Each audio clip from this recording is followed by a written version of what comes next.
বাইরে বৃষ্টি আর ঘরে খিচুড়ি হবে না তা কী করে হয়? তাই আজকে রান্না করে ফেললাম ভুনা খিচুড়ি। আসসালামু আলাইকুম। আজকে রান্না করেছি ভুনা খিচুড়ি আর সেই রেসিপিটাই আজকে আপনাদের সাথে শেয়ার করব। তো ভুনা খিচুড়ি রান্না করার সময় অনেকে দেখা যায় ডালটা শক্ত থেকে যায়। তো আজকে আমি মুগ ডাল দিয়ে খিচুড়িটা রান্না করব। তো অনেক সময় দেখা যায় চালটা নরম হয়ে যায়, ডালটা শক্ত থাকে। তো নতুন রাঁধুনিদের জন্য আজকে আমার এই জন্য রয়েছে কিছু টিপস অ্যান্ড ট্রিক্স, যা কিনা যারা নতুন রাঁধুনি তাদের কাজে আসবে। খিচুড়ি রান্না করার জন্য আমি এখানে নিয়েছি পোলাওয়ের চাল 2 কাপ পরিমাণ। তো চালগুলোকে আমি ভালোভাবে ধুয়ে পরিষ্কার করে 30 মিনিটের মতো নর্মাল পানি দিয়ে ভিজিয়ে রাখবো। আর এখানে আমি নিয়েছি মুগ ডাল 1.5 কাপ পরিমাণ। তো মুগ ডালগুলোকে আমি এখন একটু ভেজে নেব। তো চুলায় একটা প্যান বসিয়ে প্যানটা গরম হয়ে আসলে আমি ডালগুলো ভেজে নিচ্ছি। ডালের এরকম সুন্দর একটা কালার চলে আসলে আর সুন্দর একটা ঘ্রাণ চলে আসলে আমি এটাকে নামিয়ে নেব। আর ডালটা গরম থাকা অবস্থাতেই আমি এটাকে গরম পানি দিয়ে ভিজিয়ে রাখবো 30 মিনিটের মতো। আর এই টিপসটা ফলো করলে আপনাদের খিচুড়িতে ডালটা কখনোই শক্ত থাকবে না। দেখতেই পাচ্ছেন ডালটা 30 মিনিট পর একদম নরম হয়ে গেছে।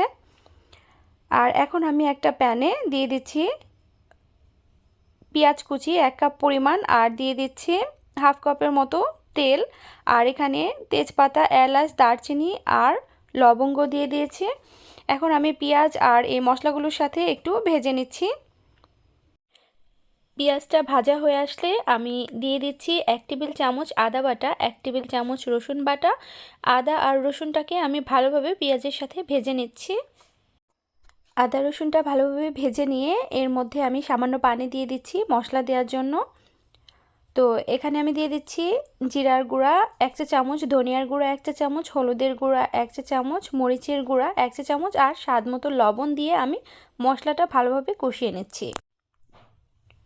মশলাটা ভালোভাবে কষিয়ে নিয়ে আমি এর মধ্যে দিয়ে দিচ্ছি আগে থেকে ভিজিয়ে রাখা চাল আর ডাল। তো চাল আর ডালটাকে আমি ভালোভাবে মশলার সাথে একটু ভেজে নেব। আর এই খিচুড়িতে কিন্তু চাল আর ডালটাকে একটু সময় নিয়ে ভেজে নিতে হবে। এই চাল আর ডালটাকে ভেজে নিলে কিন্তু খিচুড়িটা খেতে খুবই মজা হয়। চাল আর ডাল আমি ভালোভাবে ভেজে নিয়ে এর মধ্যে হাফ কাপ পরিমাণ গাজর কিউব করে কেটে দিয়ে দিয়েছি আর দিয়ে দিয়েছি হাফ কাপ পরিমাণ মটরশুঁটি। আমার কাছে ছিল তাই আমি এগুলো দিয়েছি, আপনারা চাইলে এটা বাদ দিতে পারেন। তো এগুলোকে আমি ভালোভাবে কষিয়ে নিয়ে এর মধ্যে গরম পানি দিয়ে দিচ্ছি। আমি প্রায় 6 কাপ পরিমাণ গরম পানি এর মধ্যে দিয়েছি, যেহেতু আমি চাল আর ডালটা আগে থেকেই ভিজিয়ে রেখেছিলাম। এখন কিছু কাঁচামরিচ দিয়ে দিচ্ছি ফ্লেভারের জন্য আর ঢাকনা দিয়ে ঢেকে এটাকে 10 মিনিটের মতো রান্না করে নেব। তো 10 মিনিট পর দেখতেই পাচ্ছেন পানিটা প্রায় শুকিয়ে গেছে। এখন আমি খিচুড়িটাকে একটু নেড়ে দিচ্ছি যাতে তলায় লেগে না যায়।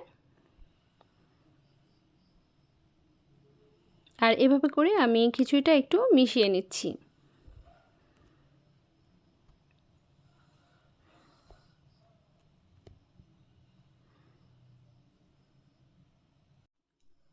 এখন ঢাকনা দিয়ে ঢেকে আরও 10 মিনিটের মতো খিচুড়িটা রান্না করে নেব।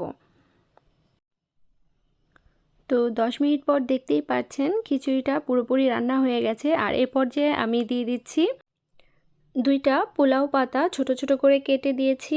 আমাদের দিকে এটাকে পোলাও পাতা বলে, আপনারা এটাকে কী পাতা বলেন কমেন্টস করে জানাবেন। তো এই পোলাও পাতাটা খিচুড়ি কিংবা পোলাও যেটার মধ্যেই দিই না কেন সুন্দর একটা ফ্লেভার আসে, আমার কাছে এটা খুবই ভালো লাগে, সেজন্য আমি এটা দিয়েছি। আর এখানে দিয়ে দিচ্ছি 1 টেবিল চামচ ঘি। এখন এই ঘিটা দিয়ে আমি ঢাকনা দিয়ে ঢেকে 5 মিনিটের মতো রেখে দেব সুন্দর একটা ফ্লেভার আসার জন্য খিচুড়ির মধ্যে। তো 5 মিনিট পর আমি খিচুড়িটা আবারও একটু মিশিয়ে নিচ্ছি। তো আমার খিচুড়িটা একদম রেডি। তো দেখতেই পাচ্ছেন খিচুড়িটা কতটা ঝরঝরে হয়েছে। আর দেখতেও কতটা লোভনীয় হয়েছে। তো আশা করছি আমার আজকের রেসিপিটি আপনাদের কাছে ভালো লেগেছে। তো আজ এখানেই বিদায় নিচ্ছি। সবাই খুব ভালো থাকবেন। আল্লাহ হাফেজ।